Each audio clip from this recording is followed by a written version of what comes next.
Would you look at this, please? Lovely woman and child, aren't they?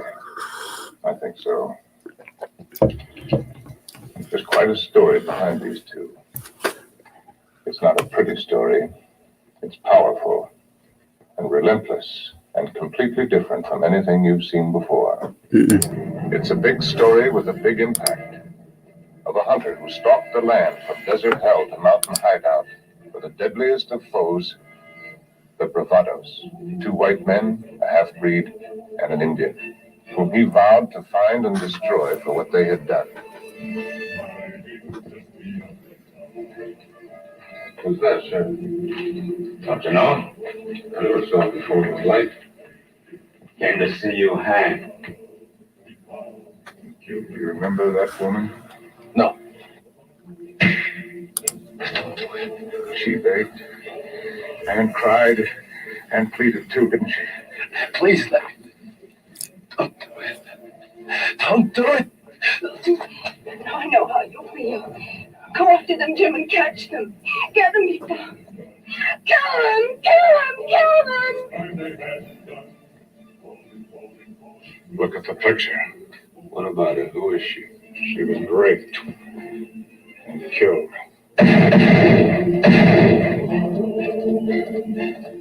To the end of his days, he would track down the Bravados and destroy them one by one for the unspeakable thing they had done to his woman. This is an unusual story, told in a different way, with characters such as you have never met before, and a climax which will surprise you and move you. I don't think you could find a story like the Bravados anywhere else but here, on the CinemaScope screen of your theater.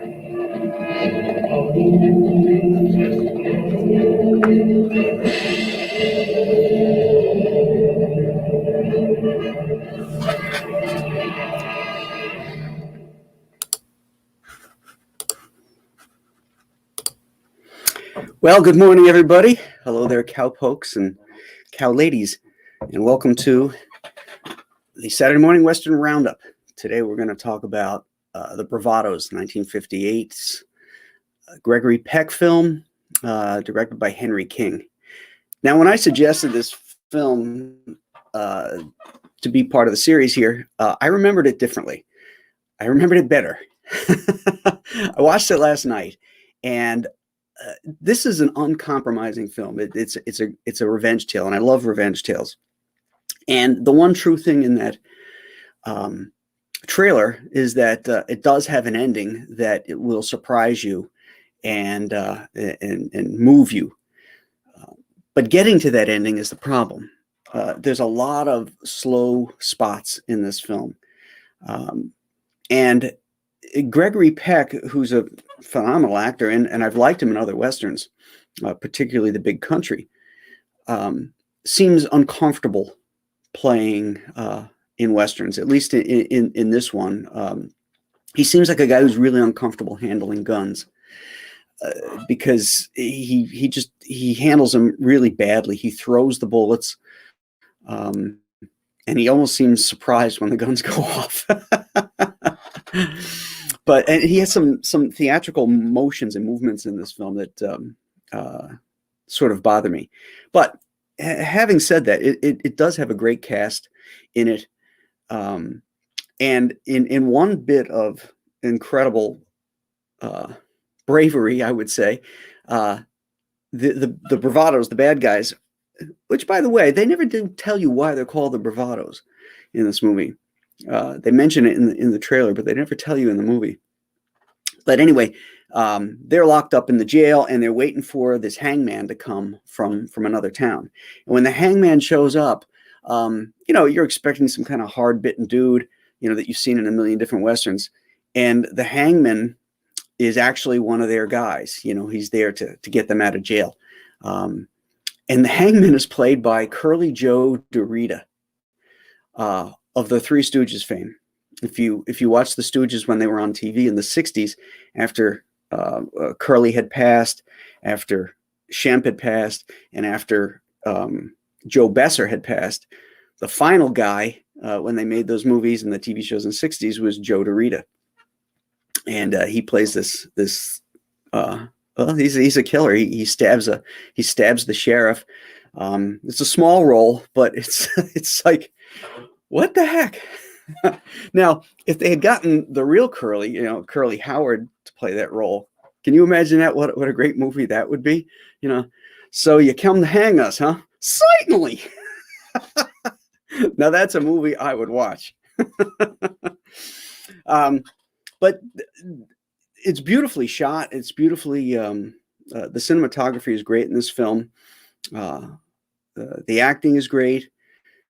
It's just, it's a little slow in places. And one of my biggest beefs is that through the whole movie, Gregory Peck has been tracking these guys down, I think for like 6 months or something like that, and dogging them. And he goes to this town because they've been caught, and he's going to see them get hung. And they get sprung by Curly Joe, and they get off, and then he's part of the posse to go track them down. And he tracks them down one by one, killing them.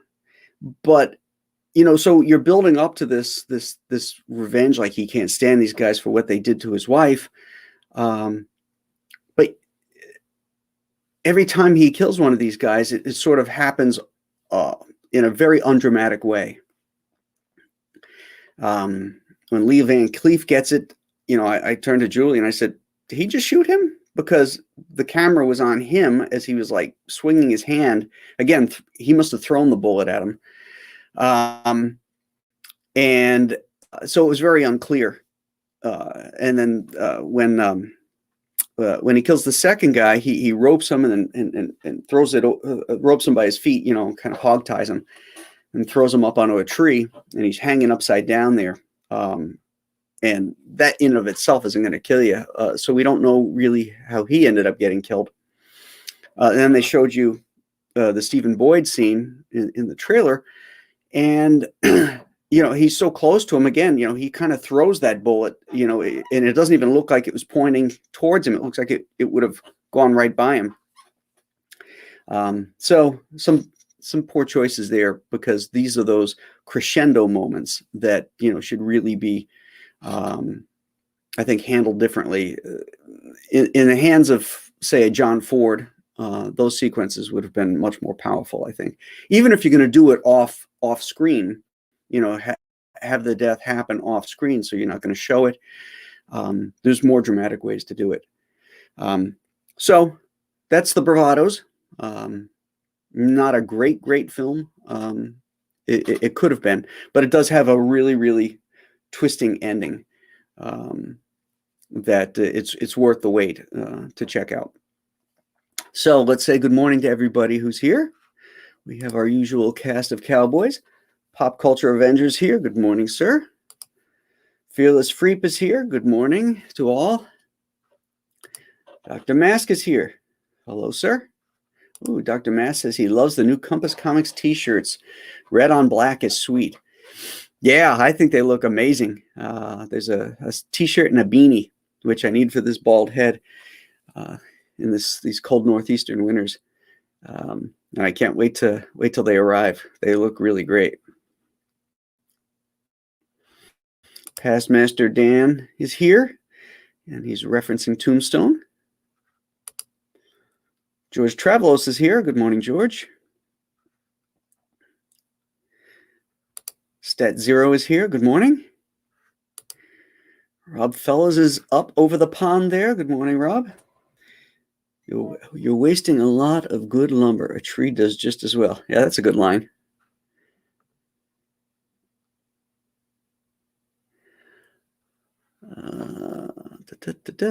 Let's see who else. Christopher Palmer here is watching. Good morning, Christopher. Drop dead. I did it again, didn't I? Dead drop. You need to change that name. Dr. Mask says, I too am hair challenged. We are follically challenged. Actually, I have hair. I got some crowning happening in the back, but I ended up shaving it off because of COVID and early on when all the barbershops were closed. I just got sick and tired of waiting for them to open. I just said, I'm just going to go see what it looks like. And I liked it, so I kept it.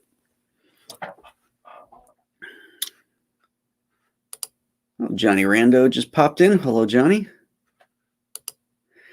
JC Ross, good morning, all. Follically averse. Hey, you got to own it. Fearless says he always liked Stephen Boyd, especially in Ben-Hur. Yeah, I was looking him up in preparation for the show, and I realized that he died young. He was only 45 when he passed away. That's sad. He had a heart attack. He was also in Fantastic Voyage, great science fiction film from the 60s. I don't think I've ever done that one for 31 Days of Monsters, so I might have to put Fantastic Voyage in. Technically, it's not a monster, but it is a sci-fi film. Johnny Rando says, I haven't seen this one in quite a while, but I do love Gregory Peck in Duel in the Sun. Great villain. I think Henry King directed that too, if I'm not mistaken. I'm not positive. I know he directed, Peck was like his favorite leading guy. He directed him in 12 O'Clock High, The Gunfighter, and of course the Bravados, and a couple other films too. You know, they did a lot of films together. This one just surprised me. It surprised me at how it was paced. You know, the stranger, Gregory Peck, shows up, and at first they think he's the hangman, and he's not, and they're wondering what he's doing in town. And there's all these open questions like, well, what are you doing here? Even when he's up on, when he's chasing down the bad guys in the posses, they don't really know who he is or what his motivations are. And nobody asks him. You know, he's dropping hints, you know, but he never does say, you know, I'm after these guys because they killed my wife, you know. So that kind of stuff I find a little annoying, you know, when people behave in ways that seem written and they don't seem natural. You know, the natural thing is to ask, and nobody does. Even if they ask and he gives them some oblique answer or refuses to answer. At least then it's covered. At least, you know, okay, you scratch that itch. Rick Saylor is here. Hello, Rick.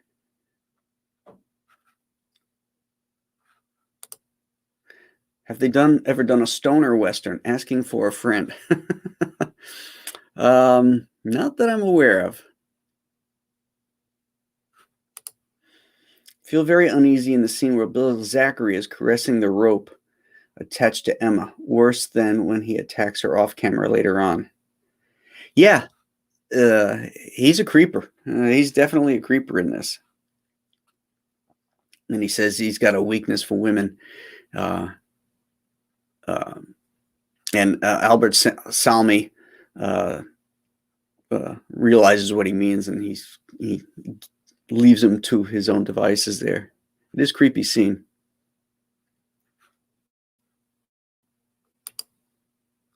I love Henry Silva. He plays the Indian in this. Evidently an Indian by way of Brooklyn. But he's a great actor. And I particularly love him because he was the first voice of Bane in the Batman animated series. And to me, that's the voice I hear in my head. You know, when I first saw the cartoon, I was like, yes, that's the voice. So he'll always be Bane to me. He's still alive too. He's 93, I think. He was born in 1928, 92, 93, something like that.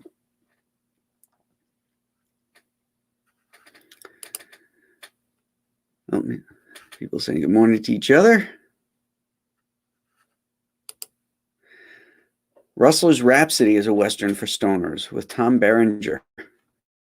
Okay. You can tell that to your friend who you were asking that for. Let's see if I got everybody here. I think we got a small crowd this morning. Here's somebody I missed. Laughgasm, you legend, Graham. Okay, well, thank you. When they're in jail trying to get the key, my dad would be shouting at the screen, "Use the blanket," way before it occurs to them.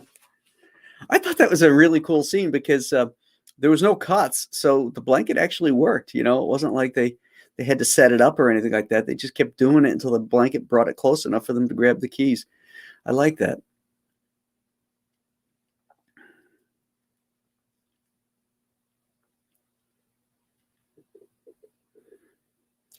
Well, let's see here. Oh, we have a new person here, Robert Doan. Good morning, sir. Chris Dodger, oh yeah, that Batman animated Bane voice is the voice I hear when I read the comics. Definitely not the stupid Dark Knight Rises voice. Yes. And they gave him his Latino accent too, which I loved.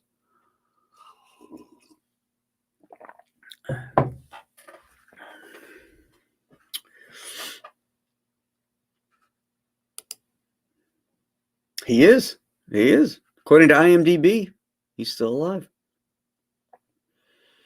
So I guess that would make him the last of the Ocean's 11 crew, huh?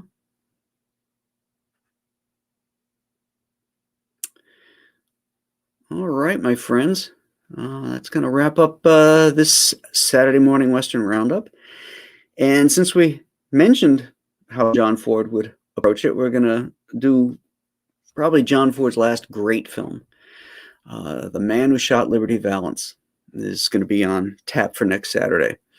Black and white, 1962. Again, I think it's the end of Ford's career as a great director.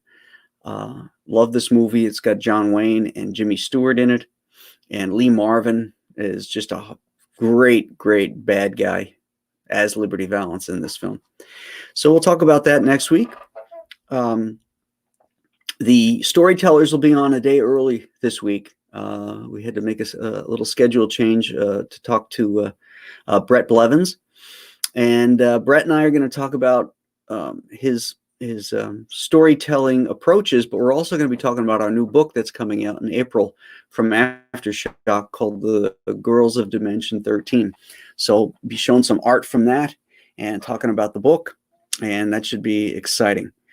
The following week, I'm hoping to have John Romita Jr. on. We still have to square away a date on that, but I'll keep you posted. So we got Tuesday, we got Brett Blevins on the storytellers, and we have The Man Who Shot Liberty Valance on Saturday. If you haven't subscribed to my channel, please do so. Hit the like button if you like these videos and help us get monetized. And if you haven't checked out Alien Alamo, my current project up on Indiegogo, I'm assuming you're here because you like Westerns. So you will like Alien Alamo because it's not only a Western, but it's a sci-fi Western as well. So thanks again, gang, and we'll see you Tuesday evening. Bye-bye. Have a great weekend.